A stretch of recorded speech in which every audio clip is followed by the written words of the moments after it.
వాళ్ళతో మాట్లాడడానికి మేమైతే తయారు లేము.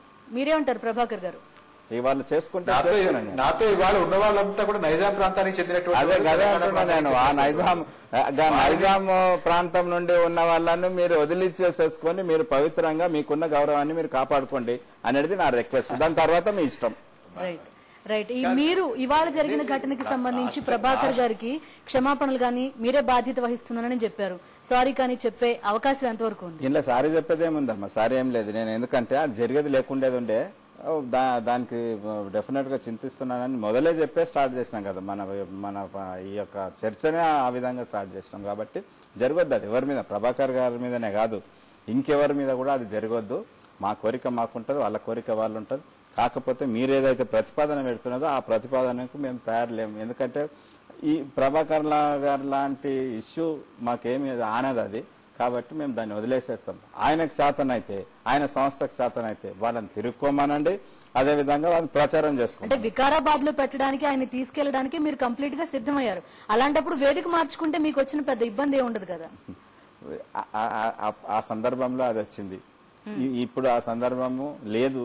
తర్వాత వాళ్ళు చేసే వాదన కరెక్ట్ లేదు. వాళ్ళు చేసే వాదన తప్పుడు వాదనలు పబ్లిక్ లోకి తీసుకురావాలని ఆలోచన చేస్తున్నారు. కాబట్టి వాళ్ళనే తీసుకుపోమానండి. మేము తీసుకుపోం, మేము చర్చకు కూడా రాం. రైట్. మనతో మాట్లాడడానికి నాయని టెలిఫోన్ లైన్ లో ఉన్నారు ప్రస్తుతం. నరసింహారెడ్డి గారు చెప్పండి, ఇవాళ పరకాల ప్రభాకర్ గారి మీద జరిగిన దాడిని మీరు ఎలా చూస్తున్నారో, అది ఎంతవరకు కరెక్ట్? టీవీలోనైతే పరకాల మీద దాడి చేసినట్టు ఏమో అవపరచలేదు. రైట్. ఆయన అనుచరుల మీద ఏదో గొడవ నూపుడు తోపుడు అయినట్టు ఉంది మరి. కానీ ఇవాళ ఈ విశాలాంధ్ర ఇప్పుడు ఎందుకు వచ్చిందంటే ఎన్ని రోజులు లేంది. ఇప్పుడు 11 ఏళ్ళ నుంచి మేము తెలంగాణ ఉద్యమం పోరాటం చేస్తున్నాము. ఇవాళ విశాలాంధ్ర ఎందుకు వచ్చిందంట, ఒక దిక్కునంగా సమైక్యాంధ్ర నడుస్తూనే ఉంది. ఈ విశాలాంధ్ర ఎందుకు వచ్చిందంట, ఇది కేవలం కొంతమంది స్వార్థపరులు ఇక్కడ రెచ్చగొట్టి తెలంగాణ ఉద్యమాన్ని హింసాయుతంగా మార్చేదాని కొరకు, హింసకు దిగితే మళ్ళీ మమ్మల్ని అందరినీ బదనాం చేయడానికి కొరకు, అన్పాపులర్ చేయడానికి, మా ఉద్యమాన్ని దెబ్బకొట్టడానికి ఇవన్నీ కుట్రలు జరుగుతున్నాయి చెప్తే. నరసింహారెడ్డి గారు, ఇదంతా పక్కన పెడితే భౌతిక దాడులకు దిగడం అనేది ఎంతవరకు కరెక్ట్? అది ఉద్యమానికి ఎంతవరకు హెల్ప్ అవుతుంది? భౌతిక దాడులు అంటే అక్కడ ఉన్న పరిస్థితులు బట్టి అమ్మా, మా చనిపోయిన పిల్లల గురించి, మా యొక్క మా పెద్దల గురించి అడ్డగోలుగా మాట్లాడితే మరి ఊరుకుంటా జనం రెచ్చిపోరు. మీరు సమర్థిస్తున్నారా ఇలా భౌతిక దాడులకు దిగడం అనేది? మేము సమర్థిస్తామండి. మేము సమర్థిస్తే ఎప్పుడో కూడా మేము టీఆర్ఎస్ మాత్రం భౌతిక దాడులు కానీ హింసా ప్రోగ్రాం కానీ శాంతియుతంగా హింసా పద్ధతితో నడవాలనే మా కార్యక్రమం. కానీ ఈ లగడపాటి వీళ్ళందరూ కూడా ఇప్పుడు ఈ విశాలాంధ్ర పెట్టిన వాళ్ళు కూడా రెచ్చగొట్టి మమ్మల్ని హింసా పద్ధతికి మా ఉద్యమాన్ని తీసుకుపోయేదానికి ప్రయత్నాలు చేస్తున్నారు. మేము హింసలు చేస్తే మా ఉద్యమాన్ని దెబ్బకొట్టడానికి ఇవన్నీ కుట్రలు జరుగుతున్నాయమ్మా. దీనివల్ల ఇవన్నీ జరుగుతున్నాయి. కానీ వాళ్ళకి విశాలాంధ్ర దేని కొరకు వస్తే విశాలాంధ్ర కావాలంటే మా ఈ హైదరాబాద్లో చెప్పాలి, తెలంగాణలో మాకు చెప్పుకోవాలా? మాకు వ్యక్తి స్వేచ్ఛ లేదంటారు. వ్యక్తి స్వేచ్ఛ ఉంది. మేము 53 ఏళ్ళు మేము అన్యాయానికి గురైనాం, సర్వనాశనమైనాం. మా ఉద్యోగాలు పోయినాయి, మా నీళ్లు పోయినాయి, నిధులు పోయినాయి. మేము సర్వనాశనం అయిపోయి ఇలా సెకండ్ సిటిజన్ అయిపోయినాం. మా ప్రాంతం వల్ల మేము ఇబ్బంది పడుతుంటే మీరంతా పరకాల రవి చూస్తారు ఇవన్నీ అన్యాయాలు జరుగుతుంటే. నరసింహారెడ్డి గారు, మీరు గతంలో మీరు కానీ మీ పార్టీ కానీ నేతలు మాట్లాడిన విషయాన్ని బట్టి తీసుకుంటే వాళ్ళని ఒప్పిస్తాం, కన్విన్స్ చేస్తాం, అన్నదమ్ములుగానే విడిపోదాం అనేది వ్యాఖ్యలు చేశారు. ఆ అవసరం మీకు ఇప్పుడు లేదా? ఇప్పుడు కూడా అన్నదమ్ములుగా విడిపోదాం. ఇప్పుడు ప్రజలతోటి మాకు తగాదలేదు, ఆంధ్ర ప్రజలతో తగాదలేదు. ఈ సోకాడు కొంతమంది కావాలని వీళ్ళ పేరు ప్రఖ్యాతుల కొరకో, వీళ్ళు ఫేమస్ అవ్వడానికి కొరకో, లేకపోతే ఉద్యమాన్ని దెబ్బకొట్టడానికి కుట్రలు జరుగుతున్నాయి తప్పితే ప్రజలతోటి మాకేం లేదండి. ప్రజలతోటి ఉంటే ఆంధ్రలో తెలంగాణలో ఎంతమంది అన్నదమ్ములు కలిసి ఉన్నాం. ఇక్కడ నేను ట్రేడ్ యూనియన్ లీడర్ను.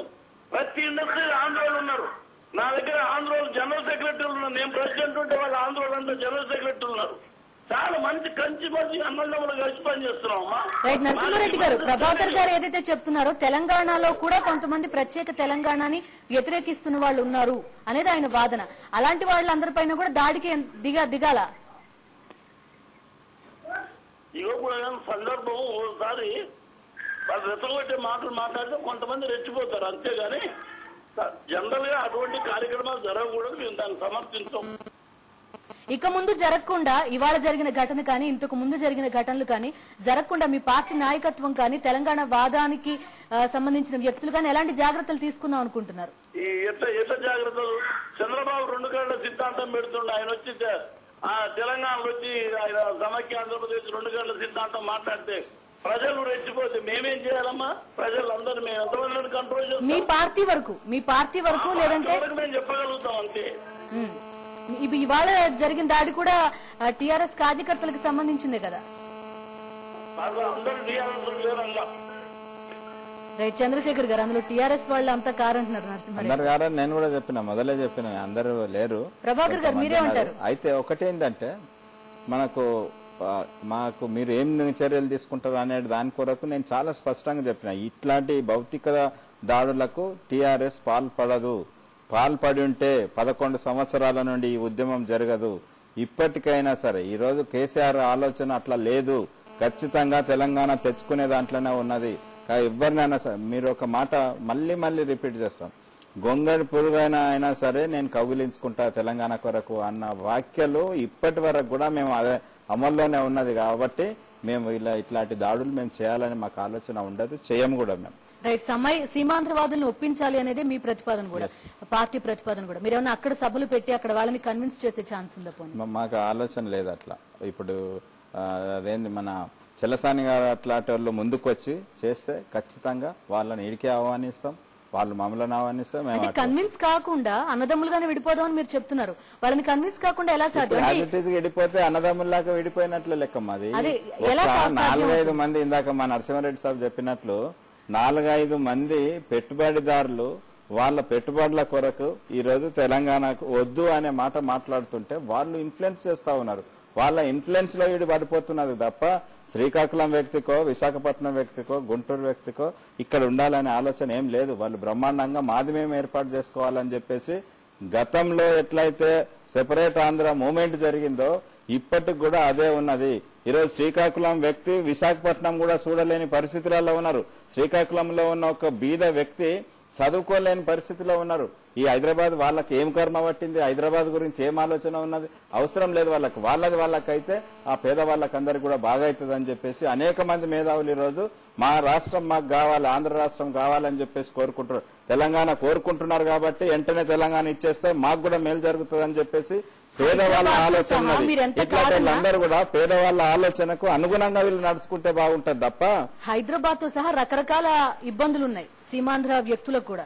అలాంటప్పుడు వాళ్ళని కన్విన్స్ చేయకుండా ఎలా సాధ్యం ఉంటున్నారు? ఈవెన్ ప్రధాని కామెంట్స్ తీసుకున్నా, సీమాంధ్ర వ్యక్తులు చేస్తున్న కామెంట్స్ తీసుకున్నా, హైదరాబాద్ అనేది మేము వదులుకున్నాం కాబట్టి మాకు కూడా ఎంతో కొంత న్యాయం కావాలనేది వాళ్ళ వాదన కూడా. వాళ్ళని కన్విన్స్ చేయకుండా ఇప్పుడున్న పరిస్థితుల్లో ఎలా సాధ్యం? వాళ్ళు ఎందుకు వదులుకున్నారమ్మా? వాళ్ళు ఇక్కడ ఉన్నారు, మా ఇంటి పక్కకే ఉన్నారు. ఇప్పుడు ఈ రోజు బంజారా హిల్స్ లో మా ఇల్లు ఉన్నది, మా ఇంటి పక్కకి వెంటనే వాళ్ళ ఆంధ్రలోది ఉన్నది. మనం వాళ్ళ గురించి ఏం ఆలోచన లేదు, వాళ్ళని ఏం అంటలేం. ఇక్కడ ఉన్న వాళ్ళు ఇక్కడనే ఉంటారు, బిజినెస్లు ఇక్కడనే చేసుకుంటారు. హైదరాబాద్ కావాలనుకునే దాని కొరకు ఆలోచన చేస్తే మీరు అప్పుడు వేరుపడేటప్పుడు మద్రాసు నుండి వేరుపడేటప్పుడు మద్రాసు రాష్ట్రం మీకు, మద్రాసు పట్టణం మీకు కావాలని చెప్పేసి కోరుకుంటూ ఒక వ్యక్తిని మీరు బలి చేసేసిర్రు. కాబట్టి అట్లాంటి బలి ప్రోగ్రాంలకు మీరు పోకండి. ప్రభాకర్ గారు, చంద్రశేఖర్ గారు చేస్తున్న వాదన యాజ్ ఇట్ ఈస్ గా ఇచ్చేసేయండి అనేది ఆయన వాదన. మీరు ఎంతవరకు ఏకీభవిస్తారు దాంతో? సీమాంధ్ర వాళ్ళకి దీంతో ఎలాంటి సంబంధం లేదు, ప్రత్యేక తెలంగాణ ఇవ్వడానికి సంబంధించి అనేది ఆయన వాదన. మీరేమంటారు? నేను ఇందాకే చెప్పానమ్మా, ఇది ఆయన తెలంగాణ మొత్తం తరపున ఆయన మాట్లాడుతున్నారు అనుకోకండి. ఆయన తెలంగాణలో ఉన్న అయితే మీరు సమైక్యవాదం అనుకున్న వాళ్ళు అందరి తరఫున మీరు మాట్లాడుతారా? ఒకవేళ నేను కాదు, మీరు సమైక్యవాదులు అందరి తరఫున మీరు మాట్లాడుతున్నారా? చెల్లసాని గారు ఎక్కడ ఏ ప్రాంతం వ్యక్తి? వాదం గురించి మాట్లాడుతున్నాను నేను. వాదం గురించి మాట్లాడుతున్నారు కాబట్టి నేను కూడా తెలంగాణ వాదం గురించి మాట్లాడుతున్నా. మీరు విభజనవాదుల పట్ల వారి తరపున మాట్లాడుతున్నారు, నేను సమైక్యవాదుల తరపున మాట్లాడుతున్నాను. అంతేగాని మీరు మొత్తం తెలంగాణ వారి తరపున మాట్లాడుతున్నారనే భ్రమలో మాత్రం మీరు ఉండకండి. అంటే మీరు మాట్లాడవచ్చు సమైక్యవాదం కావాలని ఇక్కడ హైదరాబాద్ లో విశాలాంధ్ర మీటింగ్ పెట్టుకొని మీరేమో మొత్తం సమైక్యంగా ఉండాలి అని చెప్పేసి మీరు అనుకోవచ్చు. నాకు హక్కు ఉంది, నాకు లేదా? నాకు లేదా? నాకు ఆ హక్కు లేదా? నేను మాట్లాడుతానేమో లేదు, తెలంగాణ రాష్ట్రం కావాలని నేను అడుగుతానేమో అది భ్రమ, మీరు మాట్లాడేదేమో నిజం. కాబట్టి లేదు, మీరు నన్ను సరిగా అర్థం చేసుకోలేదు. నేను అర్థం చేసుకోలేదు. మాట భ్రమ కింద కనబడుతున్నారు. తెలంగాణ ప్రజల తరపున కాదు మీరు మాట్లాడేది, తెలంగాణలో విభజన కోరుకుంటున్నటువంటి వారి తరపున మాట్లాడుతున్నారని చెప్పాను నేను. విభజన కోరుకునే వారితో తరఫున మాట్లాడతాము. తెలంగాణ ప్రజలుగా, తెలంగాణ బిడ్డగా నాకున్న రైట్ ను నేను మాట్లాడతా. మీరు ఏదో ఇది భ్రమ అనుకున్నాడు అనేది కరెక్ట్ కానీ భ్రమ అనేది కరెక్ట్ కాదు. కాబట్టి సమైక్యవాదం మీద అంటున్నారు. సమైక్యవాదాన్ని మీరు శ్రీకాకుళంకి వెళ్ళి తీసుకొని రండి. మొదలు హైదరాబాద్ వదిలేసి శ్రీకాకుళంకి వెళ్ళి స్టార్ట్ చేసుకొని రండి. సమైక్యంగా ఉందామా లేదా అనేది అక్కడ తెలుస్తుంది. మీరు వాళ్ళందరి కాన్సెంట్ తీసుకొని హైదరాబాద్ కు రండి, పాదయాత్ర చేయాలి. డాక్టర్ గారు చెప్పండి సార్, నేను ఏం చేయాలి, ఎక్కడ చేయాలి అనేది మీరు నిర్ణయించక్కర్లేదండి. మీరు నిర్ణయించవచ్చు, మాది నిర్ణయించవచ్చు. మీరు నేను చెప్తే మాది మేము నిర్ణయించుకుంటున్నాం.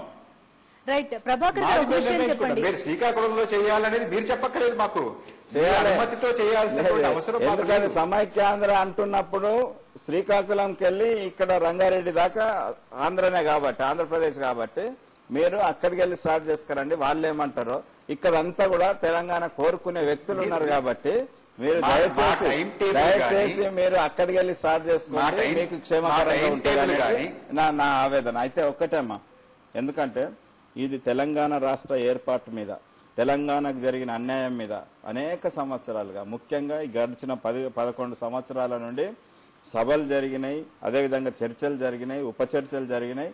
ఫైనల్ గా తెలంగాణ కోరుకుంటూ ఈరోజు ప్రజలందరూ కూడా ఉద్యమం చేసిండ్రు. కాబట్టి ఈరోజు ఇప్పుడు ఆ చర్చ అవసరం లేదు. వారికి సెపరేట్ చర్చ పెట్టేసి సమైక్యవాదం మీద ఆయన ఏమేం చేయదలుచుకున్నాడో అవన్నీ ప్రజలకు వివరించుకొని ప్రజలకు పోని, కానీ మాతో చర్చలు పెట్టే పరిస్థితి తీసుకురాకండి. నేను ఆ చర్చలకు వ్యతిరేకిస్తాను. రైట్. తర్వాత మల్లాది విష్ణు గారు మాట్లాడుతున్నారు, ఎమ్మెల్యే. విష్ణు గారు చెప్పండి, ఇవాళ పరకాల ప్రభాకర్ గారు చేస్తున్న వాదన కానీ ఆయన పైన జరిగిన దాడిని కానీ మీరు ఎలా చూస్తున్నారు? ఈరోజు పరకాల ప్రభాకర్ గారి మీద జరిగినటువంటి దాడి ఈ తెలంగాణ వాదులకి, లేకపోతే తెలంగాణ రాష్ట్రం కోరుకునే వాళ్ళకి ముందు నుంచి కూడా ఉన్నటువంటి దౌర్జన్యపూరితంగానో లేకపోతే ఘర్షణ వైఖరి ద్వారానో ఏదైనా సాధిద్దామని చెప్పండి వారి భావన. ఇందాక నుంచి మాజీ మంత్రి గారు మాట్లాడుతూ సమైక్య ఆంధ్ర గురించి శ్రీకాకుళం నుంచి స్టార్ట్ చేయాలంటున్నారు. శ్రీకాకుళం నుంచి స్టార్ట్ చేసేది హైదరాబాద్ నగరంలోనే సమైక్య ఆంధ్ర కోరుకునే వాళ్ళు 40 లక్షల మంది ఉన్నారు. ఎందుకు పెట్టుకోకూడదండి అక్కడ మీటింగ్? అంటే మీ రాజ్యం అక్కడ ఏమైనా వేరే భిన్న అభిప్రాయాలు ఉండకూడదా, లేకపోతే భిన్న ఆలోచనలు ఉండకూడదా? గట్లా మీరు ఆ రకంగా వంకర మాటలు మాట్లాడితేనే మీరు మమ్మల్ని రెచ్చగొట్టినట్లు అవుతుంది. కాబట్టి దయచేసి మీరు అది కాదు, శ్రీకాకుళం నుండి ఎందుకు హైదరాబాద్ లో 40 లక్షలు ఉన్నారని ఇది మీరు జాగీరా అని మాట్లాడితే, ఈ వంకర మాటలు మాట్లాడితేనే ఇట్లాంటిది స్టార్ట్ అవుతుంది. కాబట్టి దయచేసి ఏదైనా మాట్లాడాలంటే మీరు వాదన చేసుకోండి. అందుకే నేను ఒకటే, నేను ఈ సమైక్యవాదం గురించి నేను మాట్లాడదలుచుకోలేదు. ఆయన కంప్లీట్ కానీ కాకపోయింది సమైక్యవాదం మీద నేను చర్చ చేయాలి ఇప్పుడు. ఎందుకంటే మేము చాలా డీప్ గా చర్చ చేసినాము సమైక్యవాదంలో. మాకు విష్ణు గారు అన్నట్టు హైదరాబాద్ లో వాళ్ళ విషయం మీరు ఎలా చెప్పగలరు? 40 లక్షల మంది సమైక్యవాదాన్ని కోరుకుంటున్నారనేది ఆయన వ్యాఖ్య, దానికి మీరేమంటారు? ఆయన సెన్సస్ తీసుకున్నట్టున్నాడు, 40 లక్షల మంది అని చెప్తే ఇక మేమేం చెప్పలేము. అది అందుకే దీని మీద ఇన్ డెప్త్ చర్చ జరిగింది. ఇప్పుడు వారితో చర్చ చేయాల్సిన అవసరం లేదు.